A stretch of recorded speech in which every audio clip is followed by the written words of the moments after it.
الذي ينشأها أول مرة وهو بكل خلق عليم الذي جعل لكم من الشجر الأخضر نارا فإذا أنتم منه توقدون أوليس الذي خلق السماوات والأرض بقادر على أن يخلق يداه مبسوطتان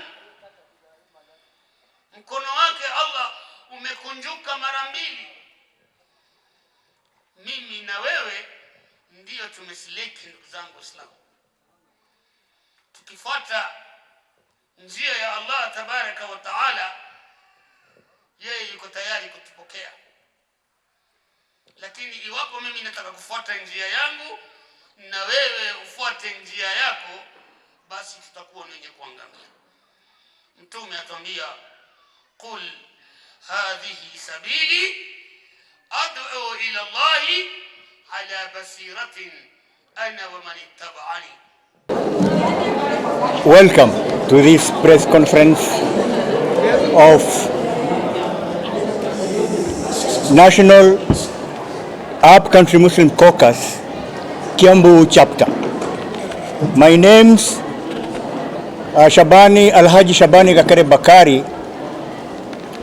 I'm the patron of the National Upcountry Muslim Caucus and also a coordinator of Council of Imams and Preachers of Kenya and the coordinator also of Supreme Council of Kenya Muslims, and I'm the former Secretary General for this purpose of the Supreme Council of Kenya Muslims. Kenya has enjoyed relative stability since independence in 1963. However, there has been marginalization and exclusion of some groups, either intentionally or unintentionally. One of the groups which have suffered tremendously is Upcountry Muslims. For years, the participation, inclusivity of Muslim minority communities in Kenya, and more so in the areas where the minority has been very low or none at all. This is true especially in the state, county positions, nominations and appointments. Due to the above, some concerned Muslims established Upcountry Muslim Caucus, which is a platform that was founded more than 10 years ago. It seeks to enhance, increase inclusivity, participation of minority Muslim communities actively in socio-economic and political aspects of the Republic of Kenya. This is in pursuant to the Bill of Rights, Chapter 4, Article 56 of the Constitution of Kenya 2010, the minorities and marginalized groups. The caucus was born out of need to create an independent forum to citizen participation and need to encourage and create awareness among Muslim minorities communities to be proactive rather than reactive to the challenges facing them in their country, both at the grassroots and national level. The founding purpose being to create a bridge and open up communication and participation avenue to have great impact. The caucus is now working with other like-minded national and religious Muslim and non-Muslim organizations. Minority Muslim communities in upcountry areas continue to face challenges, among them education. We continue to face challenges in education in areas of education bursaries, support of madrasas, in employment of teachers and infrastructure, representation in various school management committees, access to technical vocation and training for youths, access to scholarships in and out of the country. Employment opportunities. Employment opportunities, Muslim minorities, communities in upcountry areas continue to face discrimination in access to government employment opportunities. This is evident in the number of Muslim minorities employed in national government administration as well as counties. They are minimal, if any. In 2017, new administrative boundaries were created and others were split. None was engaged as assistant chief in areas where some reside and had applied for because of structural barriers continue to be a very big hindrance. representation in governance, executive and political structure. None of the counties in Mount Kenya region and most of the upcountry counties has nominated minority Muslim women or men in their county assemblies to meet the 1/3 requirement in the constitution and the inclusion of minority communities. No Muslim was nominated in the executive arm of the counties, either CEC or chief officer, in more than 95% of counties in upcountry. Further to that, there was no representation in the various boards and committees formed in most upcountry counties. For example, county public service boards, county economic committees, water boards, among others. This has made it very difficult to have our unique communal matters to be represented or even addressed. In national sphere, no upcountry Muslim was nominated for CS or PS. Number 4, inclusivity in the socio-economic development of our country.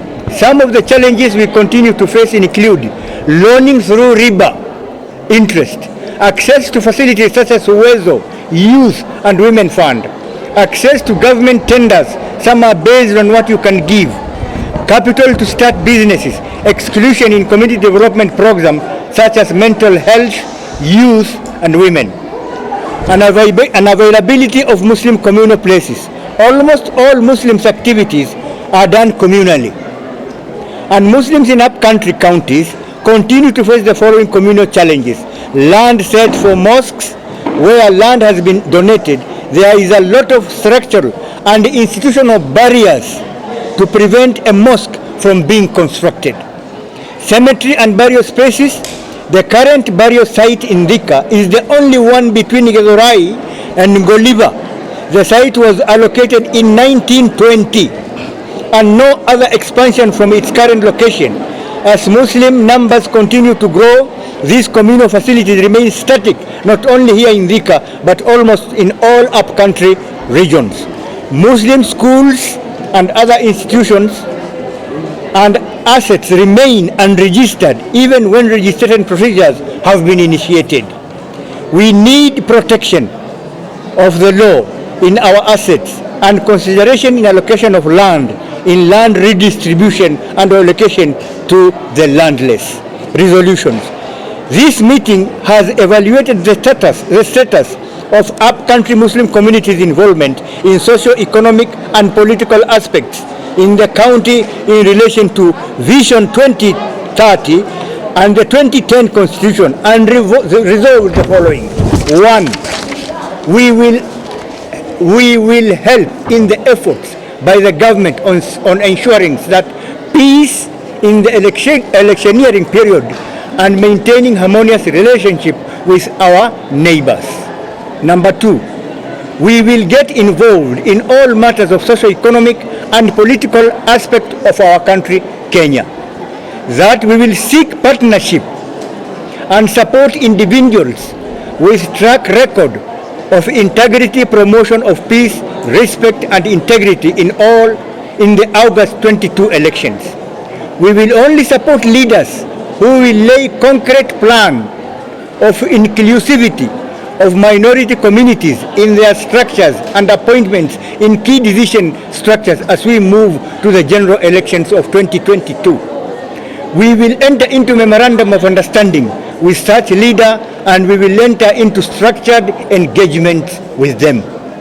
We will have formed technical committee at the national level and county level to structure the engagement at those levels. In Kiambu County, technical committee will engage with all aspirants for various counties and constituency positions, and we will announce the candidates we will support. The Kiambu County chapter and Nairobi chapter will act as the lead to all other counties in ensuring the right and inclusivity of all other counties. We will come out in large numbers. In this respect here, it's my pleasure to tell you that upcountry Muslims from 10-mile coastal strip up to Kisumu Because of the severe and strategic immigration from northeastern and coast to these areas, we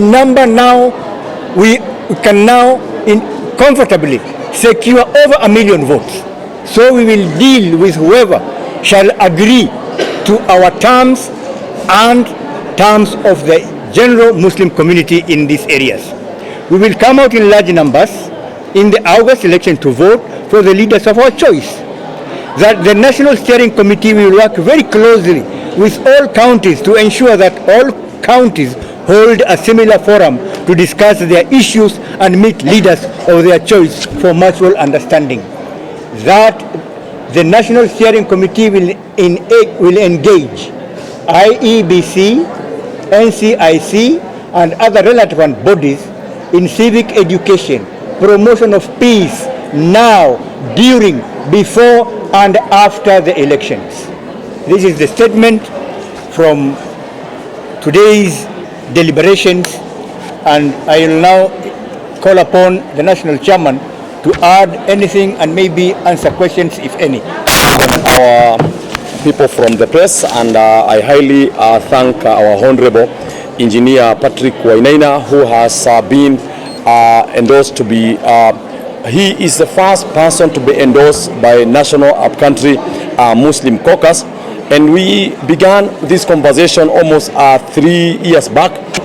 The reason we met here today is to tell Kenya that we have begun our work, and our work is simple. We have almost 1.2 million votes, which are for Upcountry Muslim Caucus, and I'm very clear, intact votes for Upcountry Muslim Caucus. Because the problem is that anyone who wants president, they have been lied that there are many votes in Mombasa, in Coast, and in Northeastern. That is a lie. Votes are with Upcountry Muslim Caucus, and they are the only group which can unite. On the same length, Upcountry Muslim Caucus said that they will be endorsing people who can work with them. And that is why we have come here today to endorse Engineer Patrick Wainaina Jango to be the first governor to be endorsed by this Upcountry Muslim Caucus to be the governor in Kiambu County. And at the same length, we have agreed and decided that we are endorsing our brother Juma Ahmed to be the first MP to be endorsed by this caucus. Lastly, next week, God willing, on 21st of February 2022, we will be launching nationally Upcountry Muslim Caucus. We will have delegates from all the entire country. Today here, we have Muslims from Kiambu County. We have more than 1,000 leaders. We didn't invite everyone. The leaders of mosques and other institutions, and they are backed by 94 other members who have come from all the counties to witness the same. So our prayer to Kiambu County people, please elect Engineer Patrick Wainaina when it comes to 2022 general election, because you will be safe in his hands. Elect our brother Juma Ahmed to be the MP of Thika Town, because you will be in safe hands. Lastly, for those who are calling me because they want me to endorse them as governors, endorse them as president, please note that I don't do that myself. I have a council of elders. I have youth representatives.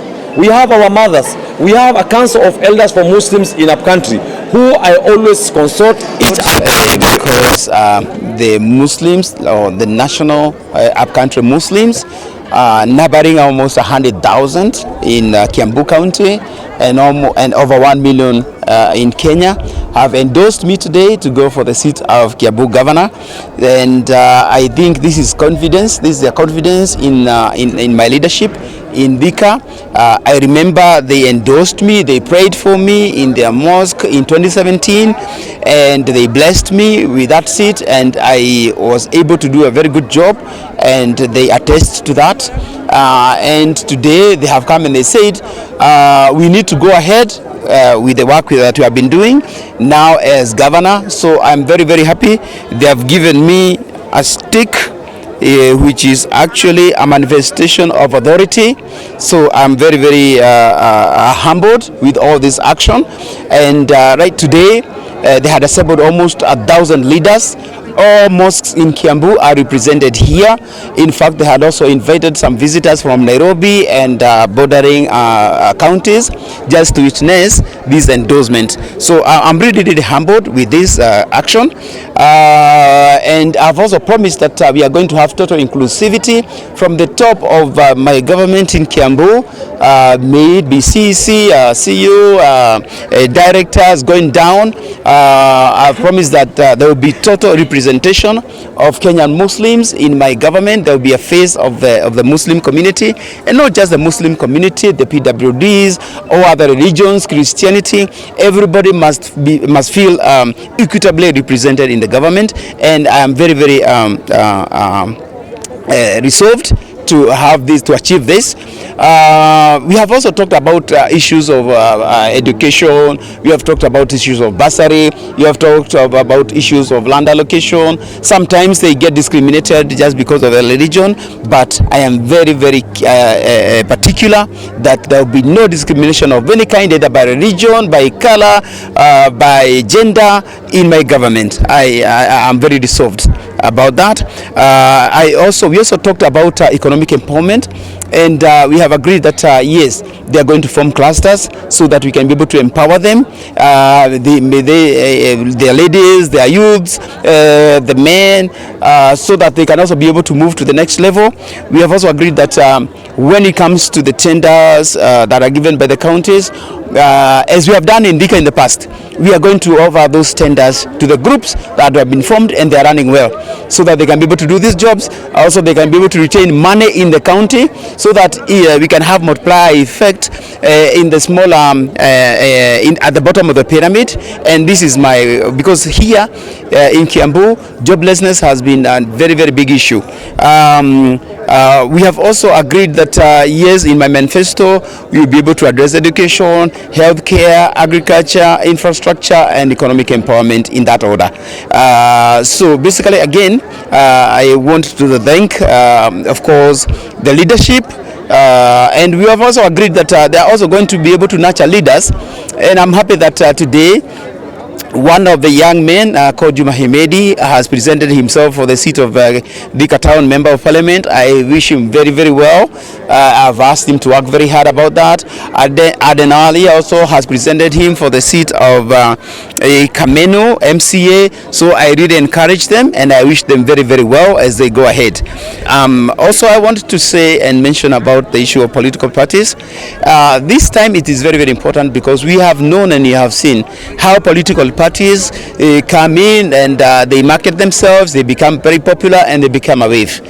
It is all good, but please, my people of Kenya, my people of Kiambu, my people of Thika, please, let us not elect people depending on their color, on their height, on their stature. Please elect people depending on their performance. If there are three very, very important items and qualities. If somebody has no passion of this job, or is not dedicated about this job, if somebody has no efficiency and the knowledge of this job, if somebody has no integrity on this job, please, you'll be making a mistake. Me, I would say, use those three qualities to determine your leaders. And of course, teamwork, very, very important. But of utmost importance is integrity. It does not matter how wise this person is. It does not matter how dedicated this person is. If this person has no integrity, please keep off these kind of leaders. So I'm telling you again, let us go for the people with integrity. Don't look for parties. People will come, and I know you have seen this. You have got a dominant party. Anything goes for that party.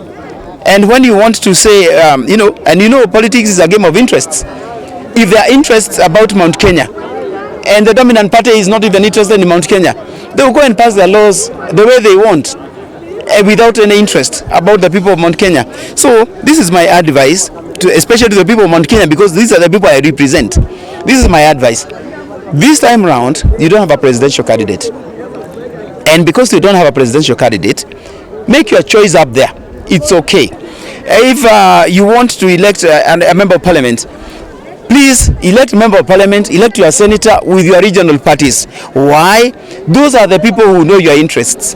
If you go and put all your eggs in one basket, if you put your president and your governor and your MP and your senator, whoever it is, or you put them in one basket, whenever you have your interests that are regional, nobody will look at you, nobody will bother with you. People will go according to their interests that are mainly in Nairobi, not in your locality. I really want to advise and press upon my fellow politicians and leaders that this is a very emotive time and period, especially between now and the elections. So I really want to advise my fellow leaders, please, and politicians, let us be very careful with our utterances. We can do our campaigns nicely with a lot of convincing to the people. If you have our agenda right, if you know what we want to do for our people, if you have something we have done for our people, we can be able to explain this without necessarily insulting our people, or rather insulting our rivals. We don't have to. There is no need. This is not the time to be emotive about our tribal politics, about our tribes or our people or where we come from. No, we need votes from everybody, especially now in Kiambu. We are very metropolitan. We have every tribe, 42 tribes are represented in Kiambu.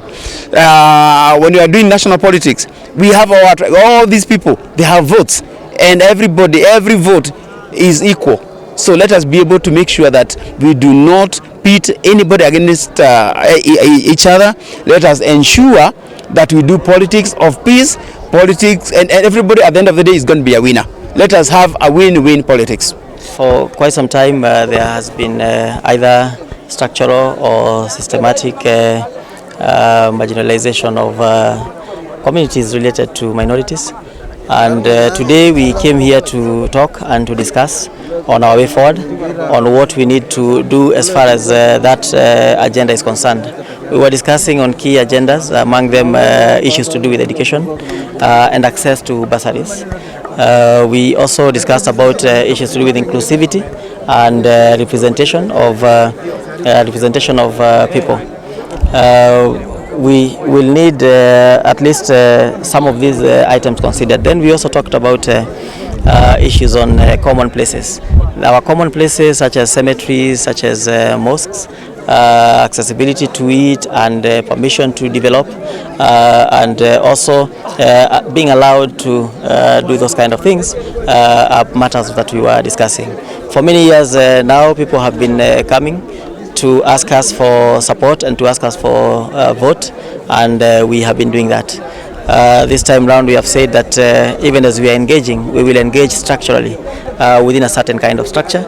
We are going to ask them to put on the table certain kinds of things so that we feel included as part of society and as part of community. My passion is derived from my upbringing here in Thika. I grew up in Thika, I schooled here in Thika, and this has been home. This is where I'm bringing up my family and my children, and I have a passion for the town.